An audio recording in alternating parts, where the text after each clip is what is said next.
Hey folks, today's story is entitled Dad Killed While Trying to Stop Attempted Hijacking Outside Gauteng School, and it was written by Tebelise Bengu.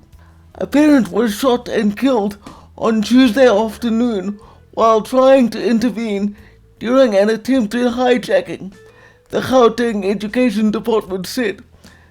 The shooting happened at Faralani Primary School in Soweto.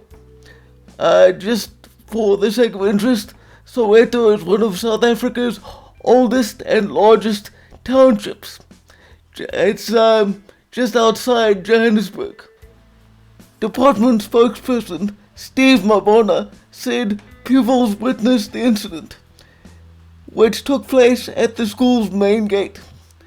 A 38-year-old woman had been parked outside the school at around 1:30 p.m.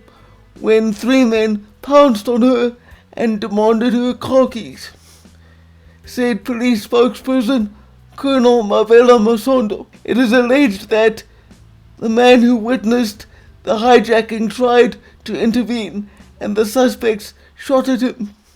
The suspects jumped into the woman's vehicle, and drove away.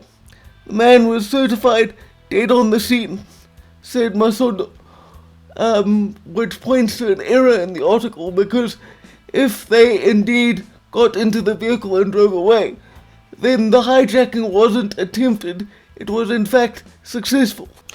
Education MEC Matome Chilone will visit the school on Wednesday morning. That's today, for reference. He described the slain parent as brave, saying he lost his life trying to prevent a crime.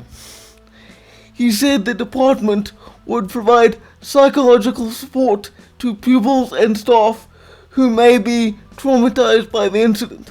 We have committed to dispatching our psychological team to the school to provide the necessary counseling and support to all those who witnessed the incident and others who may have been traumatized by it, said the MEC. Now, this just reinforces what I told you in a previous video.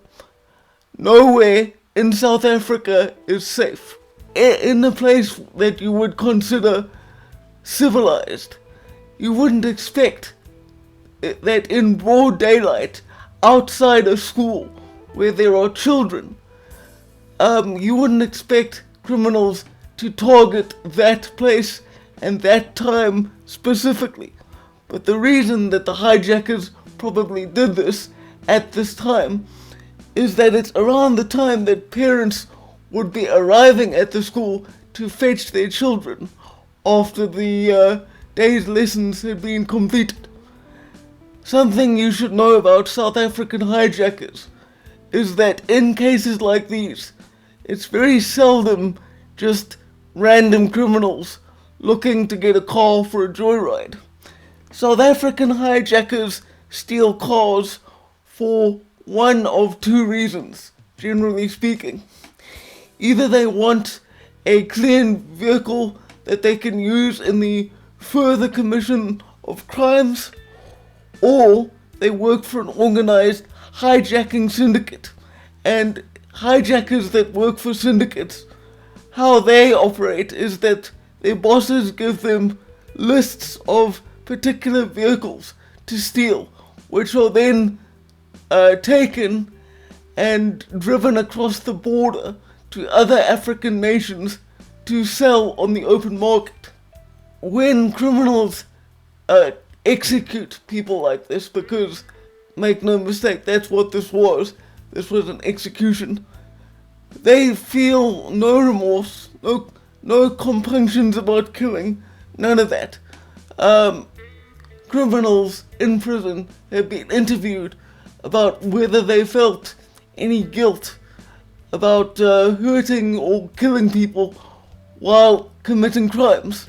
And for the vast majority of them, they see, and they are taught to see, killing people and hurting people as just part of doing business. They see it quite literally as part of the job. and they will tell you that quite openly when asked.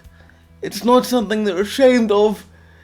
If they ever lie about it, it's probably because they haven't been caught yet, and looking innocent or looking as if they care looks better to a judge than if they just sit there stone-faced and say, yeah, I killed that guy, so what?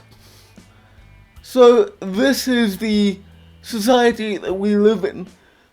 If we're not being taken advantage of by corrupt politicians, we have to be constantly looking over our shoulders, even in places which by all rights should be safe for everyone. For now, farewell.